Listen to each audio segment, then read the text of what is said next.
Dalam Bapa dan Putra dan Roh Kudus. Amin. Allah Bapa di surga, kami mengucap syukur dan terima kasih bahwa kau ingatkan untuk memperhatikan, mencintai anak-anak kecil. Karena dari mereka lah kami belajar untuk mencintai dan memberikan diri kami seluruhnya kepadamu. Bantu kami untuk mencintai anak kecil ya Tuhan. Tidak hanya anak kecil di luar kami, tapi juga inner child kami, anak kecil di dalam diri kami sendiri. Terpujilah namamu kini dan sepanjang segala masa. Amin. Para saudaraku terkasih dalam Kristus, sekali lagi kita melihat bagaimana Yesus mencintai dan memperhatikan anak-anak kecil.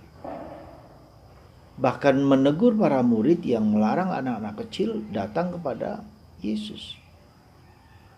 Dan Yesus memberi makna lain daripada anak kecil itu. Kalau kamu tidak menjadi seperti anak kecil ini, kamu tidak akan layak masuk kerajaan surga.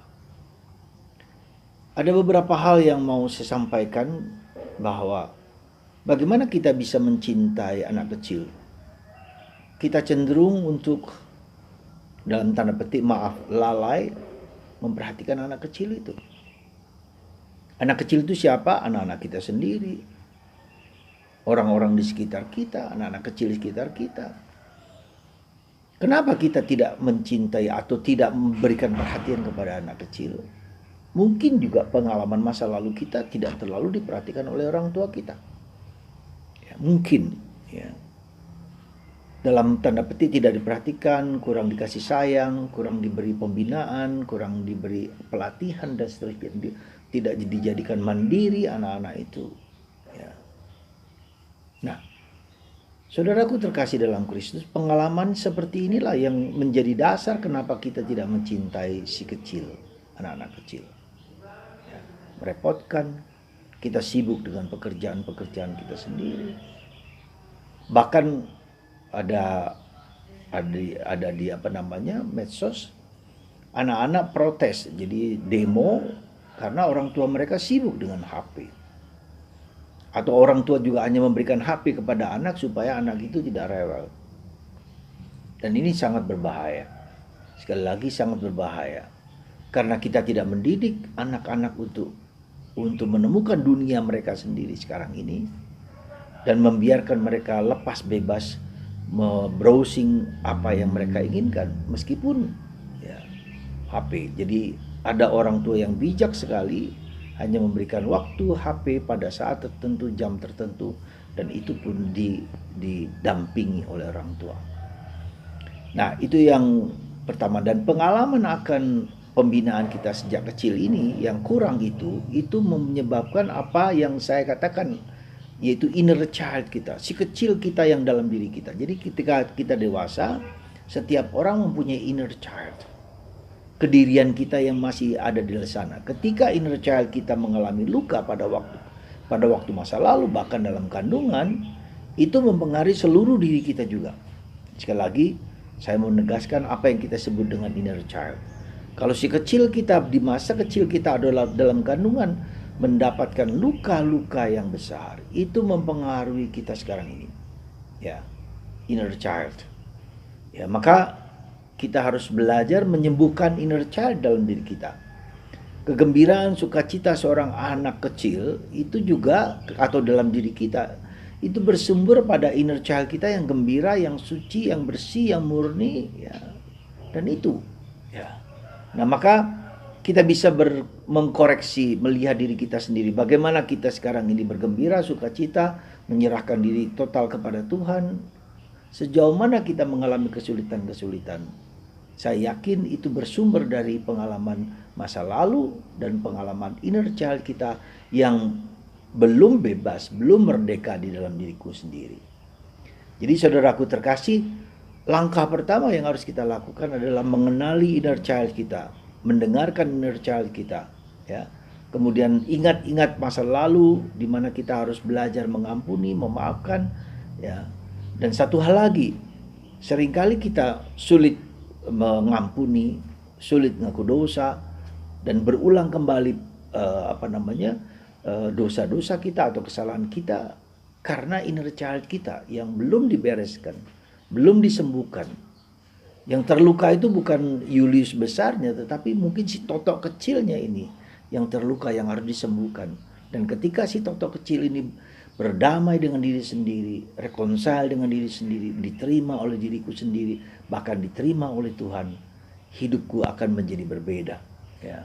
Maka mari kita berusaha untuk mengenal sisi ini dalam kehidupan kita. Yang kedua, ketika kita sudah mengenali diri kita, maka kita bisa mencintai empati yang lebih dalam kepada anak-anak.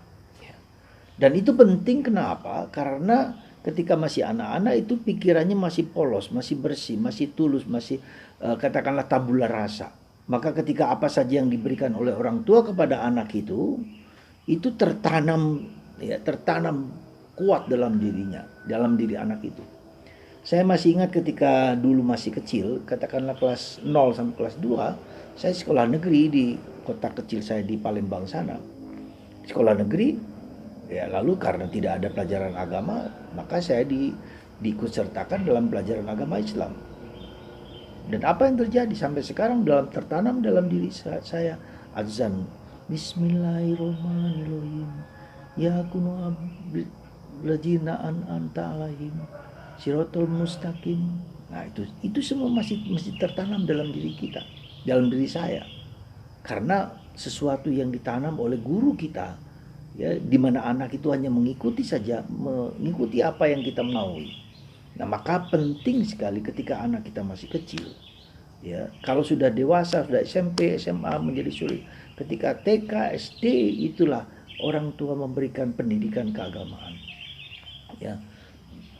Memberikan pendidikan agama, memberikan nilai-nilai yang baik dalam keluarga, nilai cinta kasih, nilai gotong royong, saling tolong menolong, dan seterusnya. Nilai-nilai itu, ya, berbelas kasih, cara makan, cara tidur yang baik, itu semua tertanam dalam diri anak itu. Maka efek lain yang penting juga saya katakan di dalam gereja, pentingnya asmika itu. Ya, sekali lagi pentingnya asmika itu. Pendidikan anak-anak di paroki. Beberapa minggu yang lalu saya minta seorang untuk melatih para postulan kami mengajar menjadi guru asmika. Selama 4 hari mereka dididik, diberi pelatihan, mereka sendiri harus dilatih, diberi kepercayaan, diberi kekuatan, dan sekarang mereka hampir setiap minggu mengajar di asmika paroki Sidikalang, di salah satu stasi, 2 stasi, dan seterusnya. Dan mereka menjadi suka, menjadi gembira, dan anak-anak juga suka menjadi gembira. Nah, ini kan menjadi sesuatu, kita menanamkan benih-benih kekatolikan. Ya. Kalau tidak, agama sebelah akan mencabut, ya, merampas, bukan hanya anak itu, tetapi merampas pikiran dan jiwa anak itu dengan hal-hal yang menurut mereka bagus. Beberapa hari yang lalu saya bertemu dengan seorang mantan guru, atau bukan guru, seorang guru ketika saya di Siantar, bertanya tentang anaknya, dan saya bertanya, siapa yang ngurus anakmu? Ada pembantu. Lalu bagaimana pembantu itu? Lalu mendidik. Akhirnya anak itu, karena pembantu itu beragama sebelah, anak itu mau nggak mau melihat si pembantu ini berdoa, berazan, dan seterusnya. Dan itu terpengaruh dalam diri anak. Coba bayangkan.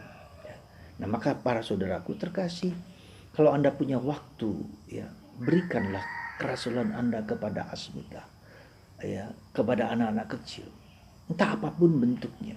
Saya selalu salut orang yang keluarga, bapak ibu yang memberikan perhatian kepada anak-anak kecil, ya, dalam gereja, dalam lingkungan, dalam stasi. Ya. Semoga Anda dan kita semua diberkati, dikaruniai Tuhan rahmat untuk memberikan perhatian kepada diri kita sendiri, si kecil dalam diri kita. Dan dari situ kita akan melayani anak-anak kecil, semakin mencintai, semakin menguatkan mereka semua. Semoga Anda dan saya dan kita semua mencintai dan membaharui si kecil kita. Karena si kecil itulah Yesus mengatakan menjadi syarat untuk masuk kerajaan surga. Kalau kamu tidak menjadi seperti anak kecil, menyerahkan seluruh diri, mempercayakan seluruh dirimu kepada Tuhan, kamu tidak akan layak masuk kerajaan surga. Begitu luar biasa surga itu. Tuhan memberkati kita semua, Bapa dan Putra dan Roh Kudus. Amin.